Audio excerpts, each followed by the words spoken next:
बुद्ध के पास एक राजकुमार दीक्षित हो गया। दीक्षा के दूसरे ही दिन किसी श्राविका के घर उसे भिक्षा लेने बुद्ध ने भेज दिया। वह वहां गया। रास्ते में 2-3 घटनाएं ऐसी घटी, लौटते समय उनसे वह बहुत परेशान हो गया। रास्ते में उसके मन में ख्याल आया कि मुझे जो भोजन प्रिय है वे तो अब नहीं मिलेगा, लेकिन श्राविका के घर जाकर पाया कि वही भोजन थाली है जो उसे प्रीतिकार है। वह बहुत हैरान हुआ। फिर सोचा संयोग होगा, जो मुझे पसंद है वही आज बना होगा। वह भोजन करता है। तभी उसे ख्याल आया कि रोज तो भोजन के बाद में विश्राम करता था 2 घड़ी, आज तो फिर धूप में वापस लौटना है। लेकिन तभी उस श्राविका ने कहा कि भिक्षु बड़ी अनुकंपा होगी अगर भोजन के बाद 2 घड़ी विश्राम करो। बहुत हैरान हुआ जब वह सोचता था यह, तभी उसने यह कहा था।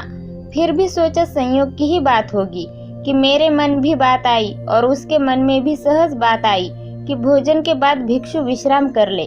चटाई बिछा दी गई, वह लेट गया। लेटते ही उसे ख्याल आया कि आज न तो अपना कोई साया है, न कोई छप्पर है, न अपना कोई बिछौना है। अब तो आकाश छप्पर है, जमीन बिछौना है। यह सोचता था वह श्राविका लौटती थी। उसने पीछे से कहा, भंते ऐसा क्यों सोचते हैं? न तो किसी की शैया है न किसी का साया है। अब संयोग मानना कठिन था, अब तो बात स्पष्ट थी। वह उठकर बैठ गया और उसने कहा कि मैं बड़ी हैरानी में हूँ। क्या मेरे विचार तुम तक पहुँच जाते हैं? क्या मेरा अंतःकरण तुम पढ़ लेती हो? उस श्राविका ने कहा, निश्चित ही। पहले तो सबसे पहले स्वयं के विचारों का निरीक्षण शुरू किया था, अब तो हालत उल्टी हो गई है।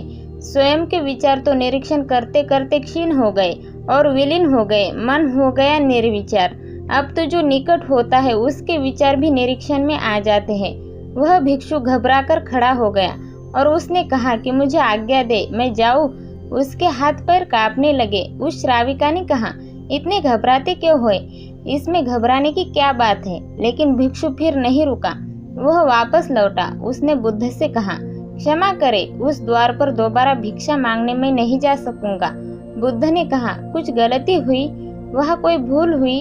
उस भिक्षु ने कहा, न तो भूल हुई न कोई गलती। बहुत आदर सम्मान और जो भोजन मुझे प्रिय था वह मिला, लेकिन वह श्राविका, वह युवती दूसरे के मन के विचारों को पढ़ लेती है। यह तो बड़ी खतरनाक बात है, क्योंकि उस सुंदर युवती को देखकर मेरे मन में तो काम वासना भी उठी, विकार भी उठा था, वह भी पढ़ लिया गया होगा। अब मैं कैसे वहां जाऊं? कैसे उसके सामने खड़ा होऊंगा? मैं नहीं जा सकूंगा, मुझे क्षमा करे। बुद्ध ने कहा, वही जाना पड़ेगा। अगर ऐसी क्षमा मांगनी थी तो भिक्षु नहीं होना था, जानकर वह भेजा है, और जब तक मैं न रोकूंगा तब तक वही जाना पड़ेगा। महीने 2 महीने, वर्ष 2 वर्ष, निरंतर यही तुम्हारी साधना होगी। लेकिन होश पूर्वक जाना, भीतर जागे हुए जाना और देखते हुए जाना कि कौन से विचार उठते हैं, कौन सी वासनाएं उठती है, और कुछ भी मत करना। लड़ना मत, जागे हुए जाना, देखते हुए जाना भीतर की क्या उठता है क्या नहीं उठता। वह दूसरे दिन भी वही गया। सोच ले, उसकी जगह आप ही जा रहे हैं और वह श्राविका आपका मन पढ़ लेती है, और वह बहुत सुंदर है, बहुत आकर्षक है, बहुत सम्मोहक है, और वह मन पढ़ लेती है आपका। हाँ, मन न पढ़ती होती, यह आपको पता न होता, तो फिर मन में आप कुछ भी करते। आज क्या करेंगे? आज आप ही जा रहे हैं उसकी जगह भिक्षा मांगने। रास्ते पर आप है। वह भिक्षु बहुत खतरे में है, अपने मन को देख रहा है, जागा हुआ है। आज पहली दफा जिंदगी में वह जागा हुआ चल रहा है।